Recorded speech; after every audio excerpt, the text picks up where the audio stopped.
Jeff Bezos woke up one morning as the richest man in the world, but by the end of that day, someone he trusted was about to take it all away. You know Amazon, right? That place where you can buy almost anything and it shows up at your door? Well, it all started with one man, Jeff Bezos. He built Amazon from nothing. Just him, a garage, and a big dream to sell books online. But this isn't a story about how he became rich. This is a story about the one person who almost destroyed everything he built. Someone he trusted more than anyone. It was a normal Tuesday morning in Seattle. Jeff walked into his office like he always did, coffee in hand, ready to work. But when he opened his computer, something was wrong. Very wrong. His emails were gone. Not just a few, all of them. His passwords didn't work anymore. He tried to call his assistant. No answer. He tried to log into Amazon's main system. Access denied. Jeff's heart started racing. Then his phone buzzed. It was a message from Marcus, his best friend, his right-hand man, the guy who helped him build Amazon from day one. The message said, "I'm sorry, Jeff, but it's time for a change." Jeff didn't understand. Marcus was like a brother to him. They started Amazon together. They worked 16-hour days together. They dreamed together. But now Marcus was blocking him out of his own company. Jeff rushed to Marcus's office. Empty. He asked other employees where Marcus was. They looked scared. Nobody would answer. Then Sarah, one of the engineers, whispered, "Marcus called a secret meeting this morning with all the board members, without you." Jeff's blood went cold. But what was Marcus planning? Jeff stormed into the conference room, and there they were, all the board members sitting around Marcus. Marcus stood up slowly. "Jeff," he said calmly, "we need to talk." "What's going on?" Jeff demanded. Marcus smiled, but it wasn't a friendly smile. "You're a great inventor, Jeff, but Amazon has grown too big. It needs a different kind of leader now, someone who understands business better." "What are you saying?" "I'm saying the board and I have decided you're being removed as CEO. I'm taking over." The room went silent. Jeff couldn't believe it. His best friend was trying to steal his company. But Marcus had made one big mistake. Jeff didn't yell. He didn't argue. He just stared at Marcus. "You can't do this," Jeff said quietly. Marcus laughed. "Actually, I can. I've been talking to the board for months. They all agree with me. You're out." Jeff looked around the table. Some board members wouldn't meet his eyes. "You all agreed to this?" Jeff asked. Silence. Then one board member, an older woman named Helen, spoke up. "Jeff, we think it's best for the company." Jeff felt like the floor was falling out from under him. Everything he built, everything he worked for, gone. But Jeff wasn't the kind of person who gave up easily. Jeff left the building in a daze. He sat in his car, trying to think. Then his phone rang. It was Tom, Amazon's head of security, and someone Jeff barely knew. "Mr. Bezos, don't say anything. Just listen. Meet me at the coffee shop on 5th Street. 20 minutes. Come alone." Click. Jeff drove to the coffee shop, his mind racing. Tom was sitting in the back corner, wearing sunglasses even though they were inside. "What's going on?" Jeff asked. Tom leaned forward. "Marcus has been planning this for over a year. He's been secretly buying shares from small investors. He's been making deals behind your back." "How do you know this?" "Because I've been watching him, and I have proof." Tom slid a flash drive across the table. "Everything's on here. Emails, bank records, secret contracts.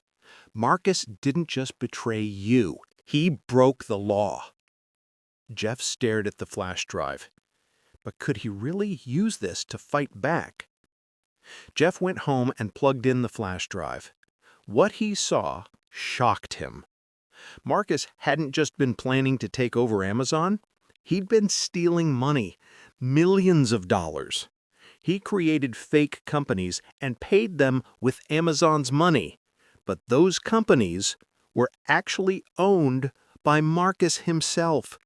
He was planning to take over Amazon and get rich stealing from it at the same time. But there was something even worse. Marcus had a partner. Someone else was helping him. Jeff scrolled through the emails looking for the name. And when he found it, his heart stopped. It was Helen, the board member who said it was best for the company. She was in on it too. Jeff realized something. This wasn't just about business. This was personal. Marcus and Helen wanted to destroy him completely. But Jeff had something they didn't know about. He had the proof. And he had a plan. Jeff called his lawyer at 3 a.m. "We need to move fast," Jeff said. "I need an emergency board meeting tomorrow." On what grounds? Fraud, theft, betrayal. The lawyer was quiet for a moment. "Jeff, if you're wrong about this, I'm not wrong. Trust me." The next morning, Jeff walked back into Amazon headquarters. Employees stared at him. They had heard he was fired, but here he was, walking straight to the conference room. Marcus was already in the conference room when Jeff walked in. "Jeff, what are you doing here? You're not allowed. Sit down." "Marcus," Jeff said coldly. The board members filed in, confused. Helen tried to speak. "Jeff, this is inappropriate. Sit down." Everyone sat. Jeff pulled out a laptop and connected it to the big screen. "I want to show you all something," he said. Marcus's face went pale.